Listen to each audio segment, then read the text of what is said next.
all you awesome apprentices and wizards, welcome back for another episode. Today we're going to look at a game called FatalCore, and exactly what it is. But before we get into it, just want to say we stream this game on FatalCore Thursdays at 8 p.m. Eastern. If you want to check out the stream, we stream Mondays, Wednesdays, Thursdays, and sometimes on weekends. And with everything going on, sometimes we have other streams that just have to go on the Discord to get that announcement. All right, so what's FatalCore?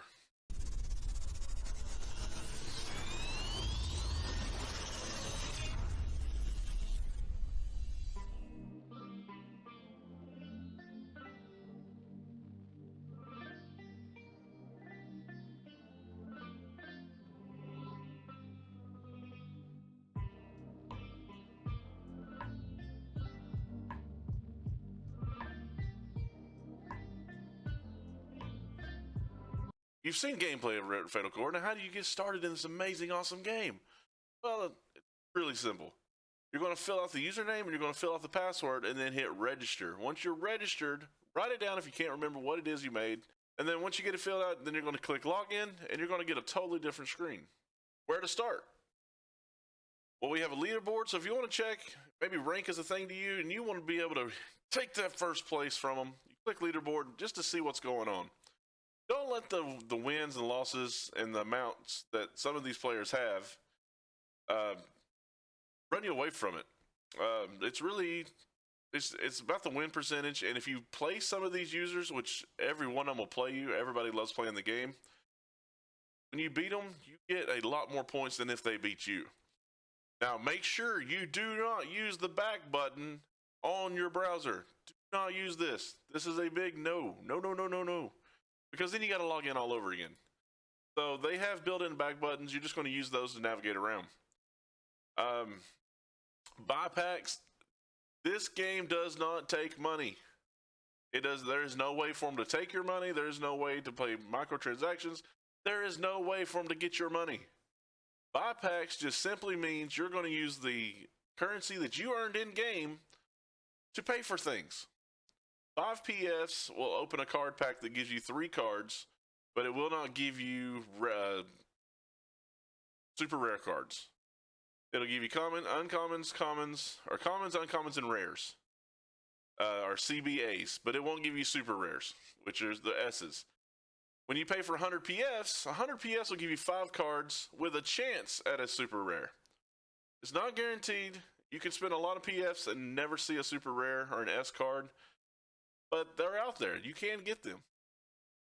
To get a great base of cards, I do recommend doing the 5 PS. 5 PS will give you CBs and As, which you can build amazing decks out of. And then if you're looking for S cards, or certain ones maybe you're learning your way around, you go to the market. Market works basically like it's a player-ran market. All you got to do, you come in here, see how much PFs they're wanting, and some of them add the EFs. This is where EFs can come into play. But you come in here and see what they want for cards. You got your identities and their ranks. And then you realize, whoa, that's way more than I want to pay for it. So then you go in the Discord and negotiate. You try to talk them down. We need a deck to play, right? You can't just play without anything. I have a ton of decks, but the easiest way to come in, you'll come in, all this will be blank.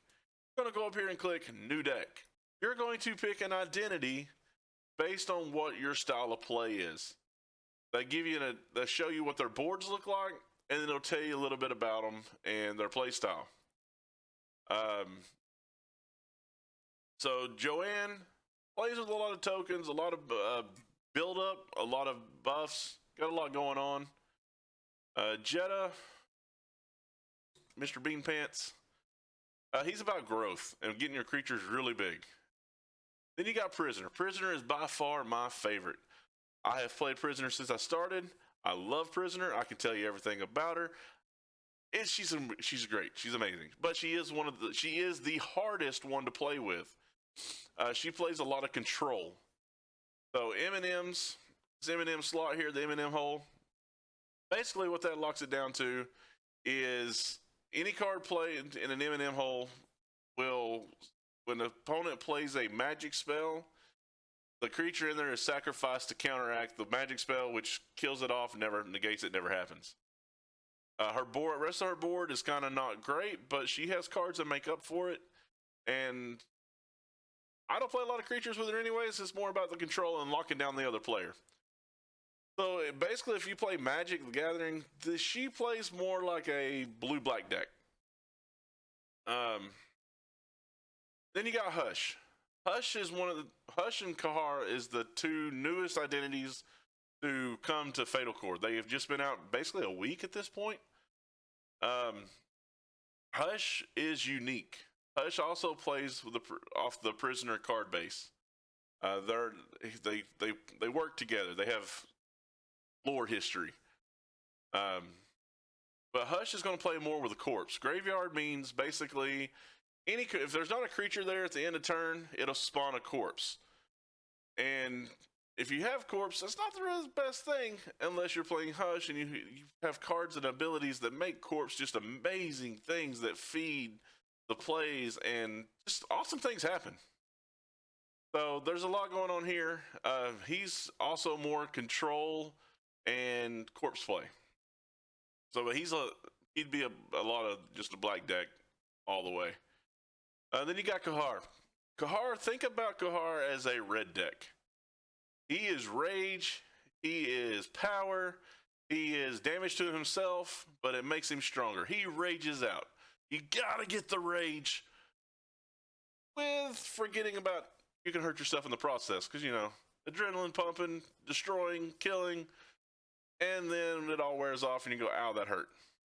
So think of it, if you play D&D, this is your barbarian. So rage 1, any card plays there will lose 1 HP every turn, but they will gain a +1 to their attack. So you lose an HP and you gain to attack. Life, when a card's there, you gain 1 life at the end of turn. So there's ways to balance, ways to go about it, but Kihara's one of the hardest ones the community's having trouble figuring out. Everybody wants him to be amazing because, look at the artwork.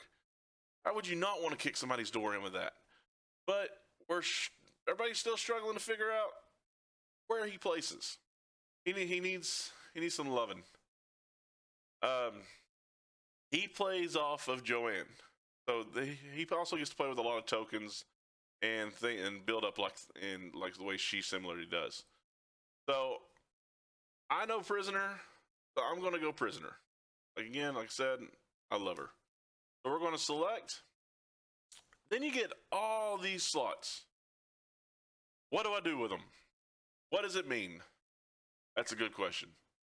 What does it mean? It means this is all you can have in your deck. You can have 3 S cards, 4 A cards, 5 B cards, and 6 C cards. So you have the choices in each slot. You click the letter, and it'll change the set of cards offered. Based on the personality or the champion you chose in the very beginning when you made your login, it'll be based on what cards you have available the most of. The rest you'll get through packs. C cards. You have the choice. All the identities. You have the choices between creatures and spells. In a normal deck, I honestly recommend no more than 9 or 10 spell cards. And that's with some of the spell cards being creature creation. You need the creatures to survive. The only difference is their abilities and what we can do, because creatures do not attack other creatures. Creatures attack the player directly unless they have hunt. If they have hunt, then the creature with hunt will attack other creatures until they're dead, and then if there's no creatures available, they will attack player. So there's things to do that can target creatures, but other than that, mostly it's creature to player. So you go to C cards. Maybe you're looking at this, you're feeling overwhelmed, you're like, I don't know what I want to do. I just saw this game, it looked cool, and I want to try it. They had this amazing ability called Auto Deck. Go over here, click Auto Deck. I got a deck. I'm ready to go. Let's play a game. They even name it for you. It's called Fit Ghost. But make sure you don't just hit back. You got to save it first. Save it, hit back. Now, if you want to match, you need to go in the Discord and say, hey, anybody available playing matches? If there's a Fatal Core stream going on, no matter who's playing, you'll be able to play against them, and everybody's playing games while the stream's going on. The community just comes together at that time, and that's when we beef out the most games and have the most activity. But other than that, you can go in the Discord, which their link is down below, and you can say, hey, anybody want to play? I'm new, come help me. Or, hey, I'm new, and I'm the new number 1, and I'm going to stomp you. However you want to come in, each their own. But until then, go over here and you hit train. You can pick any of the personalities. You can pick Jetto, Prisoner, or Joanne, and then you pick their difficulty. If you're just starting out, I recommend easy, and then you'll find your deck, which your deck will be right here somewhere. If it's your first one, it'll be in this slot.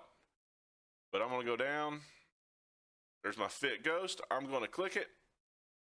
All right, so now we're in game. What does this mean? What does it mean? Choose 2 cards to hide. Am I not hiding my whole hand? No, that's where this game is amazing. You get to see your opponent's hand. So not only are you playing against the opponent, you're playing against yourself, trying to figure out what they were going to play. It's insane. But there's a ton of strategy to it. So first thing you got to do is pick 2 cards you want to hide that you do not want them to see that you have. These are your aces in the hole. Now, there's multiple ways to do this. You can pick your 2 strongest cards and hope they don't have something that reshuffles your hand or picks cards to send them back to deck. Or you can show your strongest cards, pick 2 weak cards that you don't care about, and start playing the Jedi mind tricks. Because some players will start thinking, oh my goodness, you're showing me Core of the Blind where you can kill any of my target creatures on the board, but why are you showing me that S-rank card? What does that mean you're hiding? So then they start second guessing themselves and what they want to play. It's all in how you want to do it. I like the Jedi mind tricks. So I'm going to pick 2 randoms. It is bot, so I don't know if bot really pays attention much to what you're doing, but real players, sometimes I just pick randoms. All right, so what am I looking at? Well, this side of the board over here, this side you're looking at your side. While over here, you're looking at their side, and here's their cards available with their 2 hidden cards. So what do? Well, remember what I said before, anything played the M&M hole will sacrifice itself when they play a spell card. I'm looking, they have 1 creature to show, and the rest are spells. I have some creatures I can burn, but I don't know if I want to right now, because that's target creature. They would have to actually target me. It's not a random choice. So I'm going to play this. Now, there are spell cards that summon creatures. Why these are beneficial? These are beneficial because it skips a phase in the play. So if they played a damage card that would destroy a row on the board, destroy a random target creature, gives random target creature Soulless, which we'll cover that later, this skips that phase. It says, not a creature yet. So I like to play creature-based spell-based creatures just because it skips that phase and it's one less thing I have to worry about. So I'm going to summon my bandit. I'm going to put him here. And so I skipped that phase so whatever happened in that turn doesn't matter. And then I'm going to come in. So now, every time you draw a card, you will get, until you hide one, you get the option between show it or hide it. You can hide 1 more card. Out of the whole game, you get a chance to hide 1 more card. So this is where it's really beneficial to know your decks and know what you still have coming, so you don't hide a card that wish you would have hid later. So I'm going to show that because it really doesn't matter. It's not huge for me right now. It could be later. But at this moment in turn 2, I'm going to show it. All right. And then I'm just going to win this game. So I'm going to beef this hunt card up amazingly while I use that. Oh, wait. Yeah. Boom. And again, I skip a phase because they didn't have a mana magnet, so it just goes through. And now I've got a monster of a creature. All right, so then we got another S card. This is an S card that I probably want to hide. It has slow on it. Slow 3. Slow means you can't play it till that turn or after. So slow 3, I can't play it till turn 3, which we're going into turn 3 now. I get to use it. So each turn, summon a Phantasmal Lancer to around empty board, but he also has Hunt, so it means it does creature directly. I'm probably going to hide that because that's a big deal. So I'm going to play it because I want to pull it out soon. And we'll play it here, and we're going to rock it. The normal game, both players start with 80, and first one to reach 0 loses, or whoever has the lowest HP after 12 rounds. This game only has 12 rounds. That's one thing I like about it. It will not go on forever. Some games last a couple minutes. Some games can get up to about 10, 15 minutes. I've never really played a game lasting longer than 15 minutes. And that's tournament games. That's where we're really thinking it out, trying to get in each other's heads. Gruesome Legion, slow 5 is turn 4, so I can't use that right now. So I'm actually gonna keep. Let's see, look over here, see what they got. I'm actually gonna play this. I'm gonna burn this one in the image. No, I'm gonna burn a weaker in the image because I know they got a lot of spells. This is where the prisoner control comes in. I'm ahead in creatures and I'm ahead in damage, and I know you have a ton of spells over there. So I'm going to keep locking up the M&M until you can't do anything about it. Okay, so there's a corpse here because I did cancel the spell, but then he threw a random creature. He threw a Lancer into a random spot, which he blocked my M&M hole, which is the risk of running Zeal. You can block your own self. But I have cards to deal with corpse. I'm just not worried about it right now because I'm definitely going to win this battle.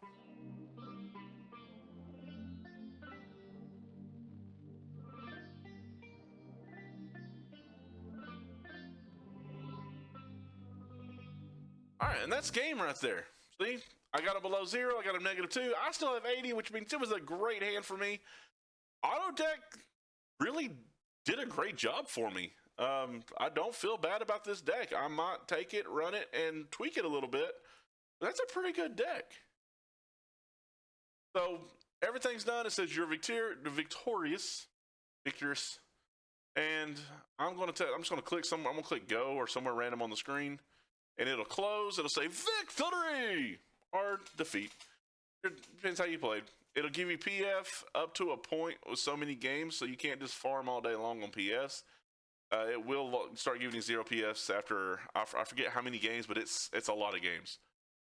But it does nothing for your rating. Rating only happens through ranked games. All right, so that's Fatal Core. That's a very basic introduction. We'll have more advanced looks, look at more terms. Anything can be answered in Discord. I know the community is coming together to create a tutorial stream where several players will be interviewed and ask questions. They'll teach their own ways, and it'll be awesome. So that'd be a good thing to attend. Also, May 15th.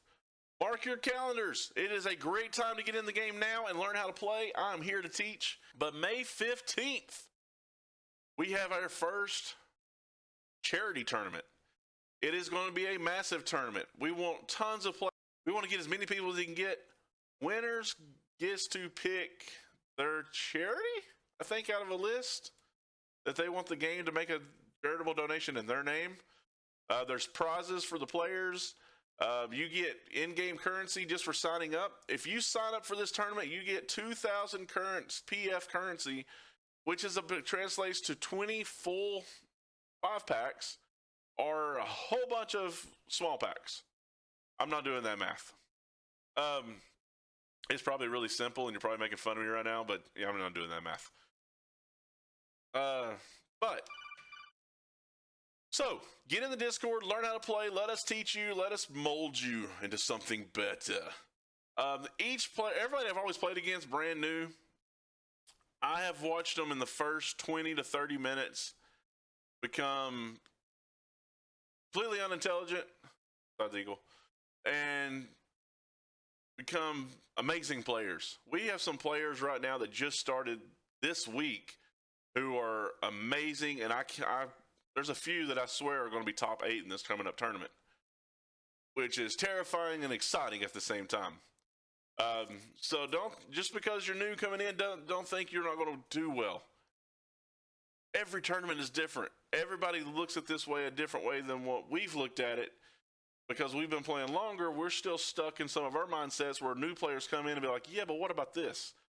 And the domino effect is amazing for what we've seen in deck build here in the last couple months. Again, this game is in beta. It's growing. It's becoming something amazing. Be part of it. Be part of it. Be part of something great. Hit it with a fist bump. 3, 2, 1, explode it. Peace, love, and donuts. Y'all have a great, amazing day. Love you, and I'm out.